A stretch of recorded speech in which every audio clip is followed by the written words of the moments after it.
Mr. President, I rise today, as I have in the past, in defense of the Cuban people who long for the day when they are free of the iron fist of the Castro regime, a day when we can honestly say, Cuba es libre, and mean it.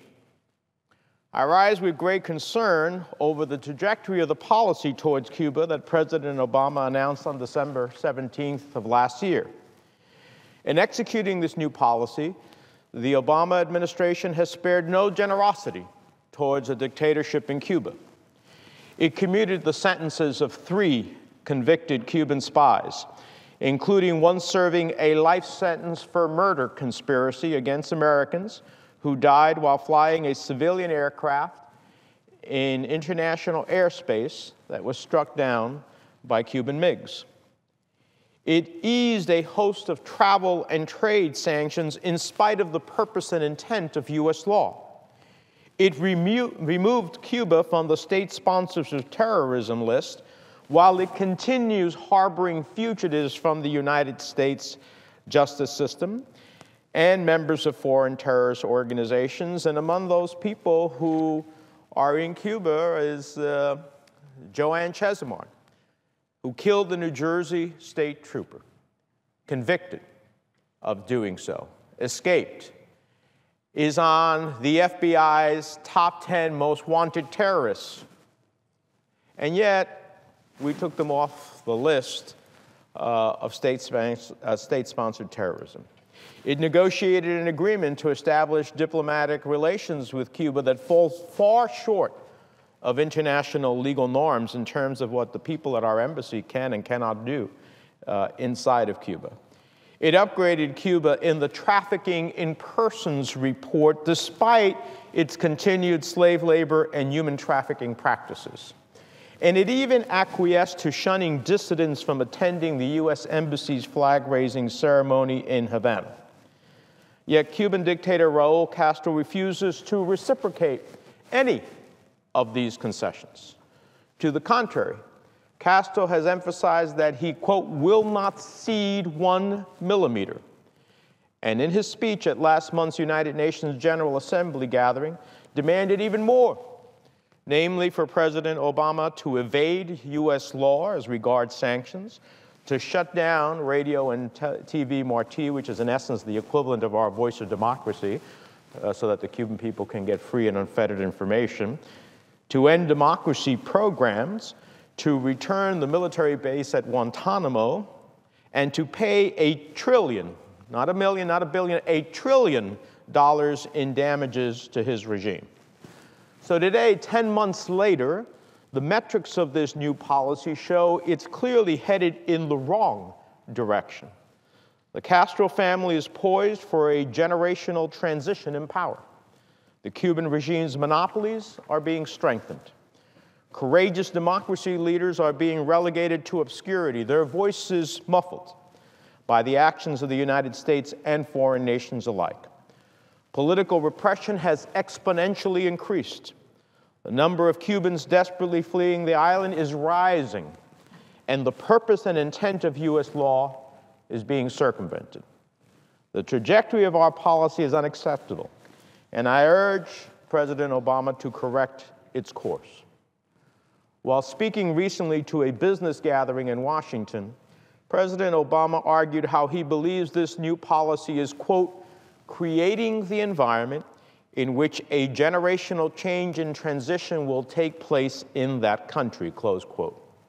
But the key question is, a generational change and transition towards what and by whom? Cuban democracy leader Antonio Rodiles has concisely expressed his concern. He said, quote, legitimizing the Castro regime is the path contrary to a transition, close quote. CNN revealed that the Cuban delegation in the secret talks that began in mid-2013 with U.S. officials in Ottawa, Toronto, and Rome, and which led to the December 17th policy announcement, was headed by Colonel Alejandro Castro Espin. Colonel Castro Espin is the 49-year-old son of Cuban dictator Raul Castro. In both face-to-face meetings between President Obama and Raul Castro this year, first at April's Summit of the Americas in Panama City, a summit that's supposed to be a meeting of democracies within the Western Hemisphere. Cuba under no way could qualify under those set of circumstances. And again, just last month at the United Nations General Assembly in New York, Alejandro was seated next to his father with a wide grin. Now, Alejandro holds the rank, this is him standing next to Raul Castro, of colonel in Cuba's Ministry of the Interior. Cuba's Ministry of the Interior is, in essence, the state security that oppresses its people, with his hand on the pulse and the trigger of the island's intelligence services and repressive organs. It's no secret that Raul is grooming Alejandro for a position of power. Sadly, his role as interlocutor with the Obama administration seeks to further their goal of an intra-family generational transition within the Castro clan, similar to the Assads in Syria and the Kims in North Korea. And we know how well those have worked out. To give you an idea of how Colonel Alejandro Castro views the United States, he describes its leaders as, quote, those who seek to subjugate humanity to satisfy their interests and hegemonic goals. But of course, it also takes money to run a totalitarian dictatorship, which is why Raul Castro named his son-in-law, General Luis Alberto Rodriguez López Calleja, as head of GAESA, which stands for Grupo de Administración Empresarial, or translated, the Business Administrative Group. GAESA is the holding company of Cuba's Ministry of the Revolutionary Armed Forces, Cuba's military. It is the dominant driving force of the island's economy. Established in the 1990s by Raul Castro, it controls tourism companies, ranging from the very profitable Gaviota S.A., which runs Cuba's hotels, restaurants, car rentals, nightclubs, to TRD Caribe South America, which runs the island's rental stores. GAESA, this holding company of Cuba's Ministry of Revolutionary Armed Forces, controls virtually all economic transactions in Cuba. According to Hotels Magazine, a leading industry publication, GAESA, through its subsidiaries, is by far the largest regional hotel conglomerate in Latin America. It controls more hotel rooms than Walt Disney Company. As McClatchy News explained a few years back, quote, tourists who sleep in some of Cuba's hotels, drive rental cars, fill up their gas tanks, and even those riding in taxis have something in common. They are contributing to the Cuban Revolutionary Armed Forces bottom line. Now, GAESA became this business powerhouse thanks to the millions of Canadian and European tourists that have and continue to visit Cuba each year. But these tourists, for going well over a decade and a half, maybe two, these tourists have done absolutely nothing to promote freedom and democracy in Cuba. To the contrary, they have directly financed a system of control and repression over the Cuban people, all while enjoying cigars made by Cuban workers paid in worthless pesos, or having a Cuba Libre, which is an oxymoron, on the beaches of Varadero. Yet despite the clear evidence, some want American tourists to now double GAESA's bonanza, and through GAESA, double the regime's bonanza. An insightful report this week by Bloomberg Business also explained how, quote, Raul's son-in-law, General Rodriguez, is the gatekeeper for most foreign investors, requiring to do business with his organization if they wish to set up shop on the island. And if and when the U.S. finally removes its half-century embargo on Cuba, it will be this man, Castro's son-in-law, who decides which investors get the best deals.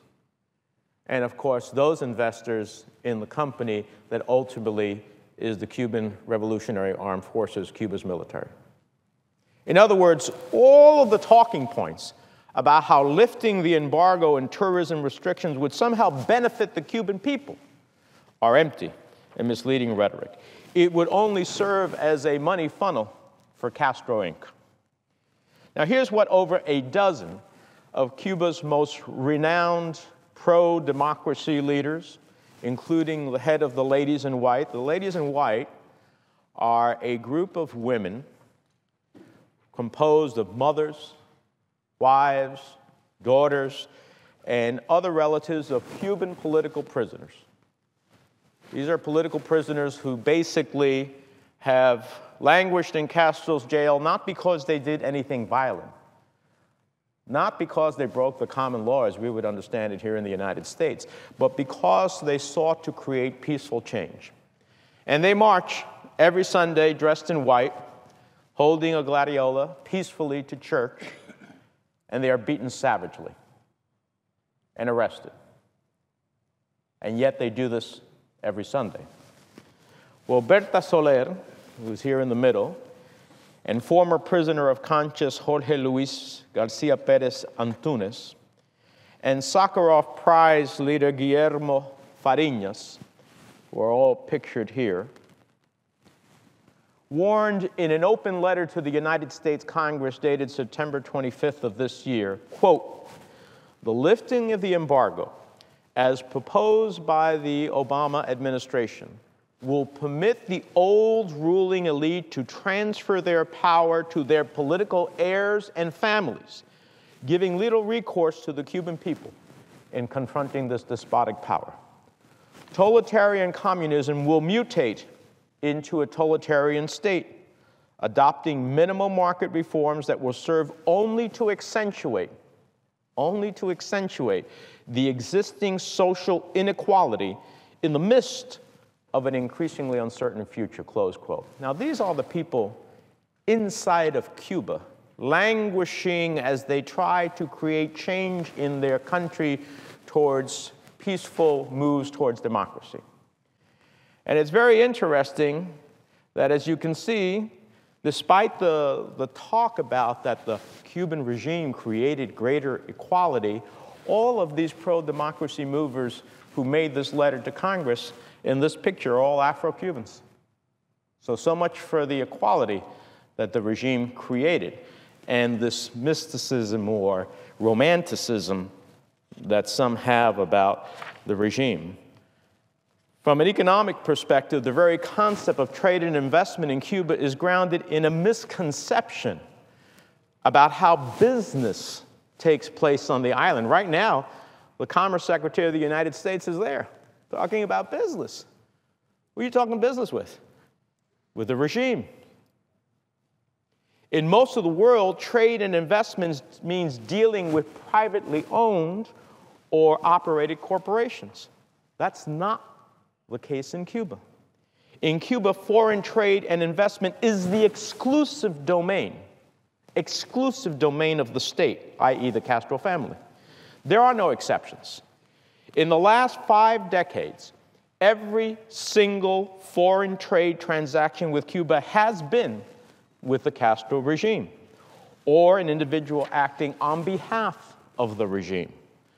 And the regime's exclusivity regarding trade and investment is enshrined in Article 18 of Castro's 1976 Constitution. He changed the Constitution, and he gave exclusivity to the state as it relates to trade and investment. That has not changed. Moreover, Mr. President, there is no real private sector in Cuba. We often hear the Obama administration and the media refer to Cuba's small, quote, self-employment licenses as private enterprise, which implies private ownership. Yet Cuba's self-employed licensees have no ownership rights whatsoever, be it to their artistic or intellectual outputs, commodity that they produce, or personal service that they offer. Licensees have no legal entity to transfer, sell, or leverage. They don't even own the equipment essential to their self-employment. More to the point, licensees have no right to engage in foreign trade, seek or receive foreign investments. Effectually, licensees continue to work for the state. And when the state decides such jobs are no longer needed, and we have seen this experiment before, licensees are shut down without recourse, which has happened several times in the past. Why? Because when you permit somebody to have a little barber shop and people congregate at the barber shop and begin to talk, that's a threat to the regime. When you permit people to assemble legally under the law, even if it's for the purposes of getting, for example, a haircut or eating at a restaurant, although that's normally for foreigners, not for locals, the bottom line is, when that gets out of hand, the regime, as it has in the past, has stopped it. So this suggestion that there is this private enterprise is such a huge false fact. The fact is that we already know what expanded U.S. trade with Cuba would look like. Since the passage of the 2000 Trade Sanctions Reform and Export Enhancement Act, over $5 billion in U.S. agricultural and medical products have been sold to Cuba. $5 billion. It is, however, an unpleasant fact, and facts are stubborn, that all those sales by more than 250 privately owned U.S. companies were made to only one Cuban buyer, the Castro regime. Don't believe me. According to the U.S. Department of Agriculture itself, quote, the key difference in exporting to Cuba compared to other countries in the region is that all U.S. agricultural exports must be channeled through one Cuban government agency called Alimport. So exporting to Cuba is not about trading with small or mid-sized farmers, private businesses, manufacturers around the island, as some of my colleagues would have Americans believe. So it should be no surprise that U.S. products end up on the shelves of regime-owned stores that accept only what? Hard currencies, meaning what? The U.S. dollar or a euro, with huge price markups. Now, shoppers at these dollar stores are mainly tourists or those Cubans who happen to have U.S. families that will send them money. But at the end of the day, those stores have these huge markups, and where does the money go to? Not a private enterprise, but to the regime. Little imported food or medicine ever makes it into stores where Cubans shop. Neither is it available on ration cards. So it requires a tremendous leap of faith or belief in some extreme and unprecedented economic model, call it dictator-down economics from my perspective, to argue or theorize that current or more U.S. sales to Castro's monopolies have or can ever benefit the Cuban people. The facts prove otherwise, as has been the case with sales of U.S. food and medicine. So what makes us believe expanded trade with the U.S. would be any different? As a matter of fact, since December 17th of this past year, when the agreements between the U.S. and Cuba were announced, and despite the Obama administration's efforts to improve relations with the Castro regime, which have included an increase in travel and eased payment terms for agricultural sales, U.S. sales to Alimport, that Cuban regime company which they control, during the same period have plummeted by over 50%. So the question is, why would even more concessions make this manipulation by the Castro regime's monopolies any different? So let's stop talking about the embargo in vague terms. The embargo, as codified by the U.S. Congress into law, simply requires the fulfillment of some very basic conditions, which are consistent with the democratic and human rights standards of 34 out of the 35 nations in the Western Hemisphere, Cuba remaining the sole exception, and of course, ironically, Venezuela headed in a downward spiral with a lot of influence by the Castro regime in it. When President Obama or some of my colleagues call for lifting the embargo, they are asking Congress to unilaterally discard these conditions. So I want to ask them, which of these conditions codified in U.S. law do they disagree with or oppose that they are willing to unilaterally discard them? Which one are they willing to live without? For example, the condition that Cuba legalizes all political activity. The condition that Cuba, quote, releases all political prisoners and allows for investigations of Cuban prisons by appropriate international human rights organizations. Like I understood as part of this agreement, the Red Cross, I think it was the International Red Cross, was going to be able to go into Cuban prisons. Regime said not interested in that. The condition that Cuba dissolves the present Department of State Security in the Ministry of the Interior, including the Committees for the Defense of the Revolution. What is the Committee for the Defense of the Revolution? It is a block watch entity in every neighborhood, in every village, in every hamlet inside of Cuba, whose only job is to spy on their neighbors, and when their neighbor says something critical of the regime, they get ratted out. Or rapid response brigades. What are those? Those are state security dressed as civilians who go take people like the ladies in white, people like these three pro-democracy individuals, and arrest them. So it seems that the populace is the one doing it when it is state security. Or the condition that Cuba make a public commitment to organizing fair and free elections for a new government.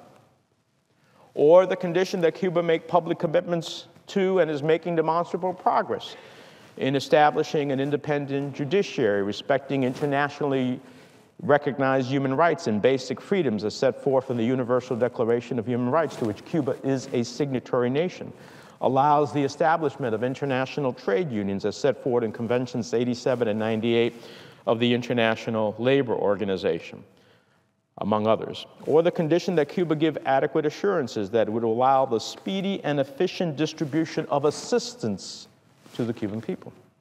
Or the condition that Cuba is effectively guaranteeing the rights of free speech and freedom of the press, including granting permits to privately owned media and telecommunications companies to operate in Cuba.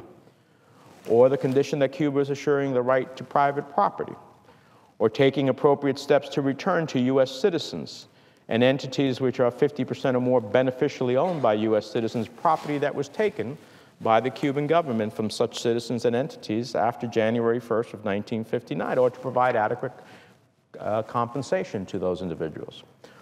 Or the condition that Cuba has extradited or otherwise rendered to the United States all persons sought by the U.S. Department of Justice for crimes committed in the United States.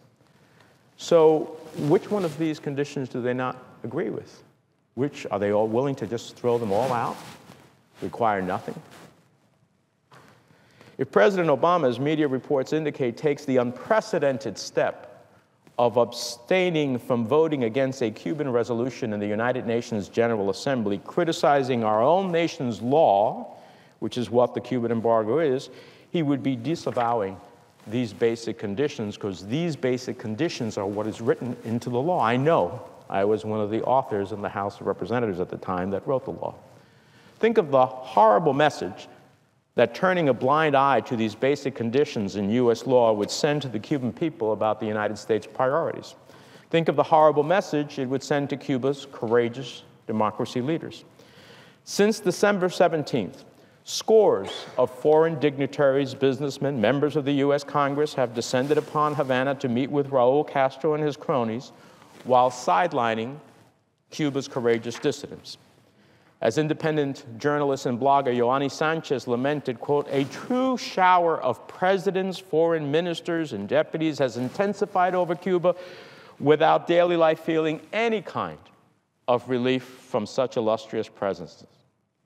Sadly, as the AP reported, more than 20 U.S. lawmakers have come to Cuba since February without meeting with opposition groups that were once an obligatory stop for congressional delegations.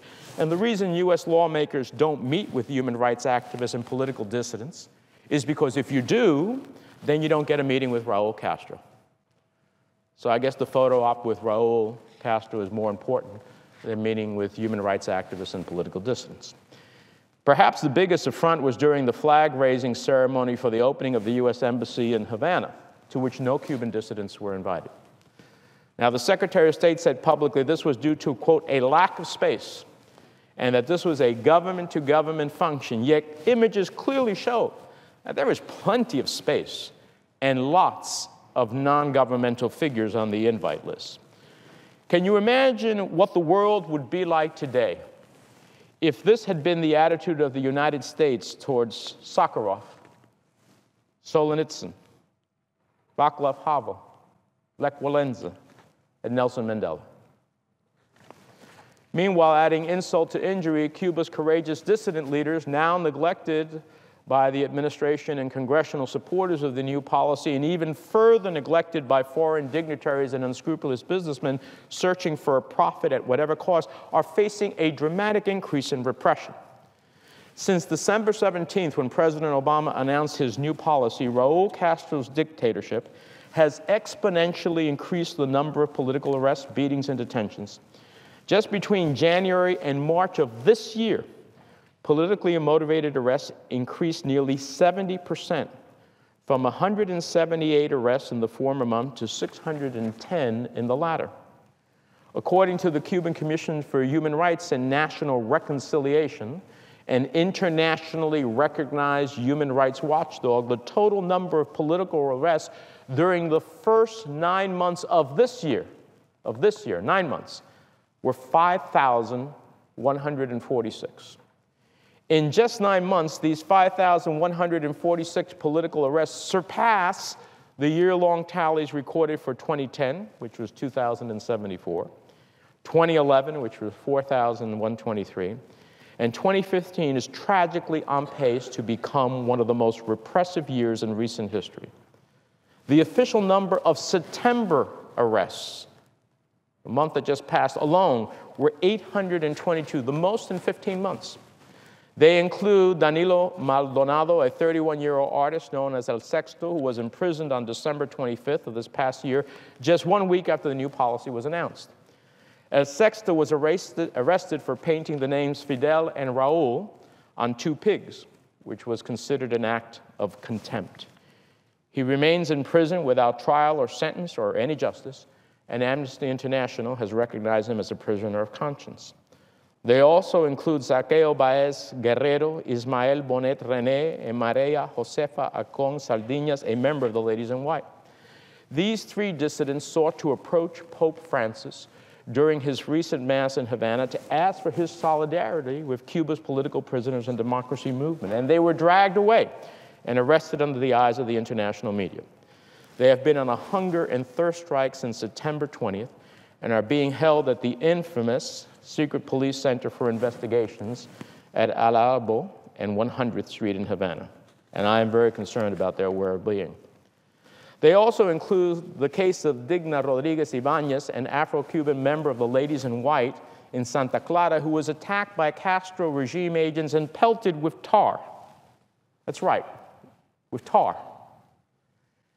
And Eralices Frometa Polanco, another member of the Ladies in White, who was pregnant and forcefully aborted due to the violent blows to the stomach she received during a beating for her peaceful activism. And Daisy Cuello Basurto, also a member of the Ladies in White, whose daughter was arrested, stripped naked, and forced to urinate in front of male state security officers as a means of tormenting her mother. For 24 straight Sundays in a row, Cuban dissidents have tried to peacefully demonstrate after Mass under the slogan, Todos marchamos, we all march. And for 24 Sundays in a row, they have been intercepted, violently beaten, and arrested. This following image is of Cuban dissident Antonio Rodiles, a 43-year-old intellectual, after having his face literally shattered during one of those peaceful Sunday marches.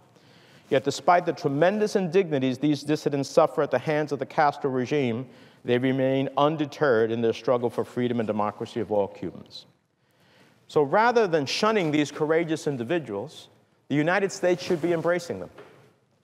On the same day that the news hit that 882 political arrests were made in September alone by the Castro regime, Secretary Kerry is in Chile talking about some marine life agreement with Cuba. What about the human lives in Cuba suffering under the suppression? The Obama administration's policy seems to be bringing little comfort to the Cuban people generally, as they continue to flee by land, air, and the perilous journey by sea across the Florida Straits, where countless Cubans have lost their lives in search for freedom. Nearly 32,000 Cubans entered the United States in the first 9 months of the fiscal year that ended on September 30th, up from 26,000 migrants who entered last fiscal year, according to the Department of Homeland Security. Fewer than 7,500 Cubans came in 2010. Finally, Mr. President, as one of the authors of the Cuban Liberty and Democratic Solidarity Act of 1996, known as the Libertad Act, and having served as a manager in the conference committee, I'm concerned that the recent regulations and actions being taken by the Treasury and Commerce Departments contravene the purpose and intent of the law. As the final conference committee report of the Libertad Act made clear, quote, "It is the intent of the Committee of Conference that all economic sanctions in force on March 1st, 1996 shall remain in effect until they are either suspended or terminated pursuant to the authorities provided in Section 204 of this Act, which is requiring a presidential determination that a democratic transition is underway in Cuba." Those are the conditions I had previously addressed. The report also states that, quote, "The explicit mandates in this legislation make clear congressional intent that U.S. law be enforced fully and thereby provide a basis for strict congressional oversight of executive branch enforcement measures herewith. In furtherance of this intent, the prohibition on U.S. assistance and financing of agricultural sales to Cuba, the prohibition on additional imports from Cuba, and the prohibition of travel relating to tourist activities in the Trade Sanctions Reform and Export Enhancement Act of 2000 are explicit, clear, and leave no room for exceptions. These provisions were precisely written to deny U.S. funds to the Castro regime's repressive machinery and prohibiting them from being funneled through Castro's monopolies. Yet, that's the perhaps unintended direction the new regulations are headed in, with the tragic repressive consequences on full display. Any hope that President Obama's goodwill would elicit a different tone from Raul Castro was further diminished by the Cuban dictator's speech to the UN General Assembly last month. Castro dedicated his 17-minute speech almost entirely to bashing the policies of the United States from Latin America to Eastern Europe to the Middle East. He praised Latin American autocrats in the mold of Hugo Chavez, sided with Putin and Assad, criticized representative democracy, and dismissed human rights as a, quote, utopia. While President Obama referred to the concessions he's already made in his remarks to the UN General Assembly, Raul Castro audaciously demanded even more. So let me close by saying we all remember the message that President Obama sent to the foes of freedom in his first inaugural speech. He said, quote, "We will extend a hand if you are willing to unclench your fist." I urge the president to follow his own doctrine and reconsider some of the unmerited and unreciprocated generosity in this new policy. For Raul Castro's fist clearly remains clenched, yet the president's hand is yet fully extended. He claims that those who don't agree with his Cuba policy are stuck in the past, but it is the Castro regime that is stuck in the past, still living their misguided Cold War dreams in a world that hasn't insisted that they move forward. And when you own everything in the country, which is what the regime does, why are you willing to give it up after 50 some odd years? Instead, we are rewarding them for their intransigence. Unless we challenge them, we will not see change. The fact is that hope and change do not come easily. They don't just happen. Like any parent with a child, they won't change unless you challenge them and give them a reason. Like Congress, it needs to be challenged to change. And so with Cuba, the world needs to challenge the regime or change will never come. Not give in and give everything. To do so only strengthens their resolve to hold on to their dictatorship and prolong the day when we can truly say to the world, Cuba es libre. Cuba is free. With that, Mr. President, I yield the floor.